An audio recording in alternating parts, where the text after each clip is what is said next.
Tell me something. When was the last time you bought something you didn't need, just to feel like enough?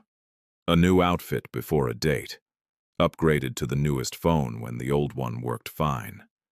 Picked up the tab at dinner for people who earn more than you. You told yourself it was fine. You told yourself you deserved it. But somewhere in the back of your mind, you knew. Your wallet isn't just holding your money, it's holding your secrets. What's up, everyone? Welcome back. Today we are going somewhere that most finance channels will never take you. Because most finance channels only talk about money as numbers, budgets, interest rates, compound growth. But here's what nobody tells you. Your spending habits are a psychological fingerprint, and once you learn to read it, you'll never look at your bank statement the same way again. Stay with me to the end because I'm going to break down the 5 most common financial insecurities and exactly what they look like in your spending, and more importantly, how to break free from them. Let's get into it. Insecurity number 1, you don't feel respected, and your wallet is trying to fix that for you.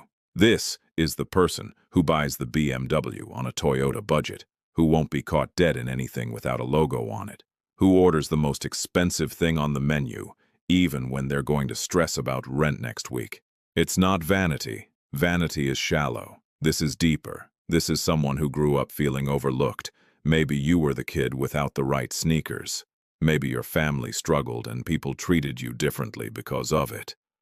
And now that you have a credit card, you've been quietly trying to rewrite that story ever since.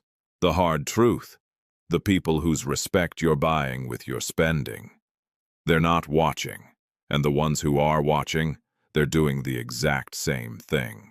Real respect is built, not bought, and you already know that. Insecurity number 2, you're terrified of being a burden, or worse, being abandoned. This person, they give constantly. They're the one who insists on paying, who buys gifts that are way too extravagant for the occasion, who says yes to every GoFundMe, every favor, every financial ask, even when they're drowning. Psychologists call this fawn behavior.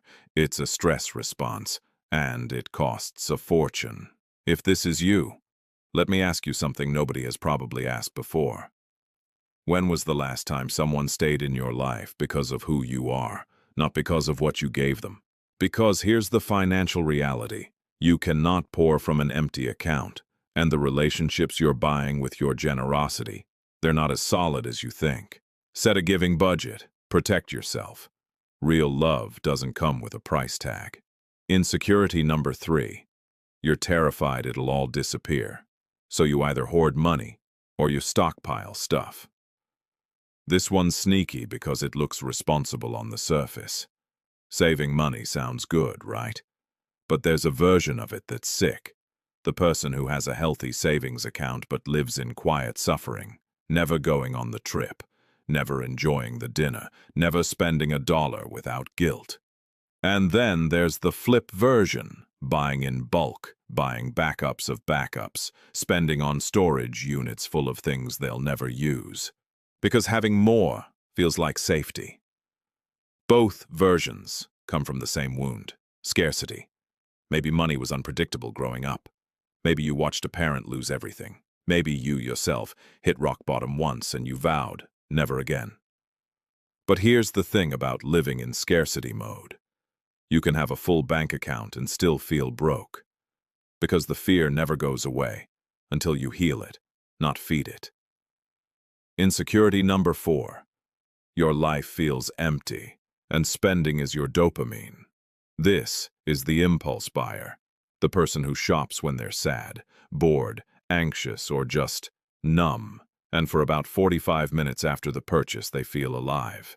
Then the package arrives, and it means nothing. This pattern is one of the most expensive in the world, because you're not buying products, you're buying feelings, and feelings are a bottomless pit. Studies show that shopping activates the same reward pathways in the brain as gambling. Same rush, same crash, same cycle.